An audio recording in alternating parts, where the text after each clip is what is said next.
अस्सलाम वालेकुम दोस्तों, मैं हूं फरमान डोगर और आप देख रहे हैं इंग्लिश विद फरमान।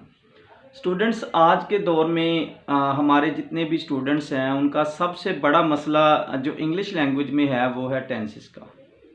तो इसी मसले को हल करने के लिए मैंने ये अपना पेज बनाया इंग्लिश विद फरमान। सबसे पहले तो मैं आपसे रिक्वेस्ट करूँगा कि आप मेरे इस पेज को लाइक और फॉलो कर दें। और मैं ये बेसिक से स्टार्ट करूँगा, यानी कि जो स्टूडेंट्स कहते हैं कि सर हमें तो बिल्कुल ही इंग्लिश नहीं आती, सर हम तो इंग्लिश में ज़ीरो हैं, तो ये मैंने स्पेशल पेज उन्हीं लोगों के लिए बनाया है जो कहते हैं कि सर हमें इंग्लिश जो है वो बिल्कुल नहीं आती। तो मैं इसको बेसिक लेवल से शुरू करूँगा और इंशाल्लाह आपको जो हायर एडवांस लेवल है तो you will be fluent like native speakers इंशाल्लाह आफ्टर वाचिंग माय वीडियोज़। लेकिन इसके लिए एक कंडीशन है कि आपने रेगुलरली जो है वो विज़िट करते रहना है पेज को, और पेज को फॉलो करना है, और मेरी जितनी भी वीडियोस आएंगी उन सब को आपने लाजमी देखना है। तो बेसिकली जो इंग्लिश लैंग्वेज है ना वो स्टार्ट होती है लेटर से। अब आप ये पूछें कि सर लेटर क्या होता है। लेटर बेटा होता है कि ए बी सी डी ये सारे जो है ना ये लेटर्स हैं, और ए टू जेड तक जो है ये 26 अल्फ़ाबेट्स हैं, जिसमें से कुछ वावल साउंड्स हैं और कुछ जो हैं वो कंसोनेंट साउंड्स हैं। उनके बारे में भी आपको थोड़ा सा मैं गाइड कर देता हूँ। जो 5 वावल साउंड्स हैं, 5 वावल लेटर्स हैं, उनमें ए ई आई ओ यू, यानी कि जो भी आपका वर्ड इन से शुरू होगा तो उसके साथ आप आर्टिकल जो है वो एन यूज़ करेंगे, जैसा कि an umbrella, an onion, an inkpot, यानी कि जो भी इन से वर्ड शुरू होगा उसके साथ आप जो है आर्टिकल एन यूज़ करेंगे और बाकियों के साथ आप ए यूज़ करेंगे। तो ये तो हो गया लेटर। लेटर के बाद आ जाए, लेटर जब इकट्ठे होते हैं तो एक वर्ड बनता है। अब जैसा कि WEV एक वर्ड बन गया, इस तरह PAKISTAN पाकिस्तान, ये कुछ लेटर्स ने इकट्ठे होकर एक वर्ड पाकिस्तान बना दिया। तो इसी तरह बेटा फर्दर जो है जब कुछ वर्ड्स इकट्ठे होते हैं तो फिर एक सेंटेंस बनता है, जैसा कि we are Pakistanis, we live in Pakistan, I am a boy. तो कुछ जो वर्ड्स इकट्ठे हुए हैं तो एक यहाँ पे आपका एक सेंटेंस क्रिएट हो गया है। अब सेंटेंस को आपने 3 पार्ट्स जो है ना बेसिकली होते हैं, सब्जेक्ट, वर्ब और ऑब्जेक्ट।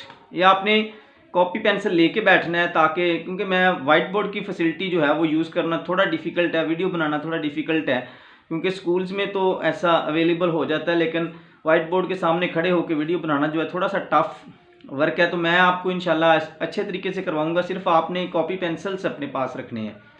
तो सब्जेक्ट, वर्ब और ऑब्जेक्ट।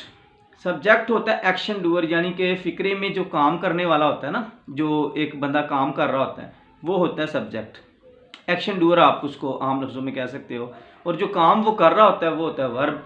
और जो एक्शन रिसीवर होता है, यानी कि जो एक्शन को रिसीव कर रहा होता है वो होता है ऑब्जेक्ट। तो एक सेंटेंस जो है ना वो कॉम्बिनेशन होता है सब्जेक्ट, वर्ब और ऑब्जेक्ट का। तो ये 3 बेसिक पार्ट्स होते हैं एक सेंटेंस के।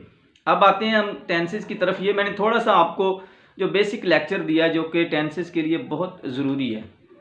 तो कुछ फॉर्म्स मैं आपको बता देता हूँ। ये फॉर्म्स जो है वो आप याद कर लें। प्ले खेलना, प्लेड प्लेट, लिख लें बेशक आप।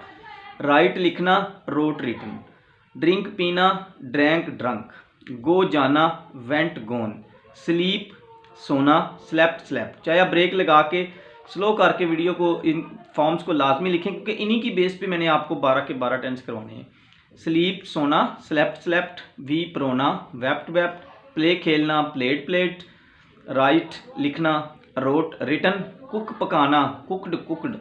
टीच पढ़ाना, टीच पढ़ाना। Taught taught. रीड पढ़ना, रेड रेड। लर्न सीखना, लर्नड लर्नड। तो ये जो कुछ बेसिक फॉर्म्स हैं जो कि मैं इन्हीं को बार बार यूज़ करके जो है ना वो आपको टेंसेस करवाऊंगा। तो ये फॉर्म्स आप याद कर लेंगे। और उसके बाद 3 जो है ना बेसिक टेंसेस हैं, प्रेजेंट, पास्ट और फ्यूचर। यानी कि ज़माने की आप कह सकते हो कि 3 किस्में हैं। कौन कौन सी वो 3 किस्में हैं जी? प्रेजेंट है, पास्ट है और फ्यूचर है। प्रेजेंट होता है मौजूदा ज़माना, जिसको हम कहते हैं उर्दू में फ़ेल हाल।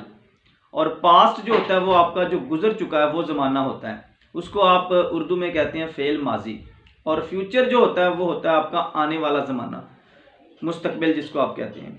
तो इनके साथ फिर चार चार जो है ना वो काइंड्स लगती हैं, जैसा कि पहले आपने इंडेफिनिट लगाना है सबके साथ, फिर आपने कंटिन्यूस लगाना है, फिर आपने परफेक्ट लगाना है, फिर आपने परफेक्ट कंटिन्यूस लगाना है। इस तरह 12 टेंसेज आपके बन जाएंगे। Present indefinite, past indefinite, future indefinite, present continuous, past continuous और future continuous, present perfect, past perfect, future perfect. फिर सबके साथ परफेक्ट कंटिन्यूस लगा दें, present perfect continuous, past perfect continuous और फ्यूचर परफेक्ट कंटिन्यूस। इस तरह ये 12 नाम आपने इस वीडियो में से याद कर लेने हैं, और फिर अगली वीडियो जब आएगी तो इंशाल्लाह आपको प्रेजेंट इंडेफिनिट को बड़े अच्छे तरीके से मैं आपको एक्सप्लेन करके बताऊंगा। Thank you for watching my videos.